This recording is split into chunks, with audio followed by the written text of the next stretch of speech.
Macmillan Audio presents The Marriage Plot by Jeffrey Eugenides. Read for you by David Pittu.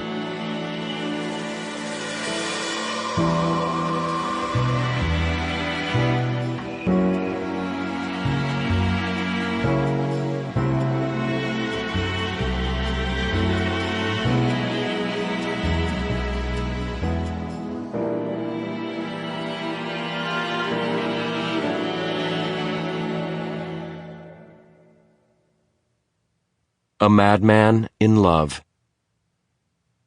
To start with, look at all the books. There were her Edith Wharton novels, arranged not by title, but date of publication. There was the complete modern library set of Henry James, a gift from her father on her 21st birthday. There were the dog-eared paperbacks assigned in her college courses, a lot of Dickens, a smidgen of Trollope, along with good helpings of Austen, George Eliot, and the redoubtable Bronte sisters.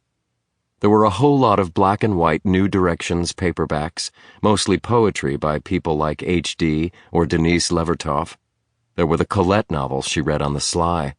There was the first edition of Couples, belonging to her mother, which Madeleine had surreptitiously dipped into back in 6th grade, and which she was using now to provide textual support in her English honors thesis on the marriage plot.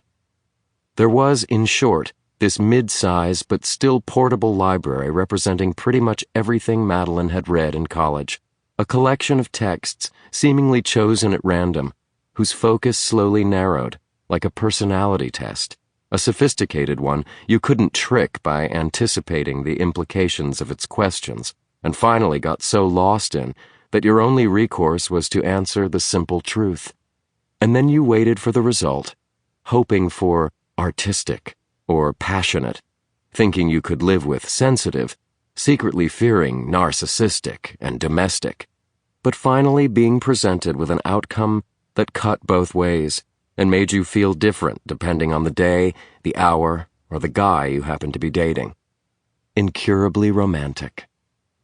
These were the books in the room where Madeleine lay, with a pillow over her head, on the morning of her college graduation. She'd read each and every one, often multiple times, frequently underlining passages, but that was no help to her now.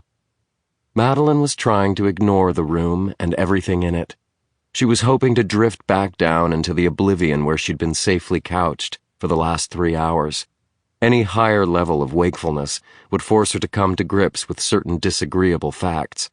For instance, the amount and variety of the alcohol she'd imbibed last night, and the fact that she'd gone to sleep with her contacts in. Thinking about such specifics would, in turn, call to mind the reasons she'd drunk so much in the first place, which she definitely didn't want to do. And so Madeleine adjusted her pillow, blocking out the early morning light, and tried to fall back to sleep. But it was useless, because right then, at the other end of her apartment, the doorbell began to ring. Early June, Providence, Rhode Island, the sun up for almost 2 hours already, lighting up the pale bay and the smokestacks of the Narragansett electric factory, rising like the sun on the Brown University seal emblazoned on all the pennants and banners draped up over campus, a sun with a sagacious face representing knowledge.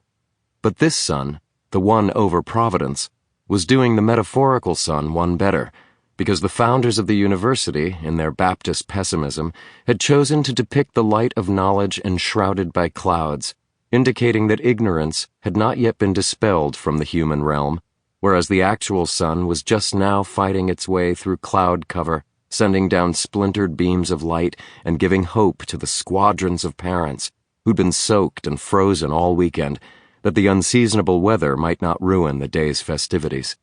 All over College Hill, in the geometric gardens of the Georgian mansions, the magnolia-scented front yards of Victorians, along brick sidewalks running past black iron fences like those in a Charles Addams cartoon or a Lovecraft story, outside the art studios at the Rhode Island School of Design, where one... Sample complete. Ready to continue?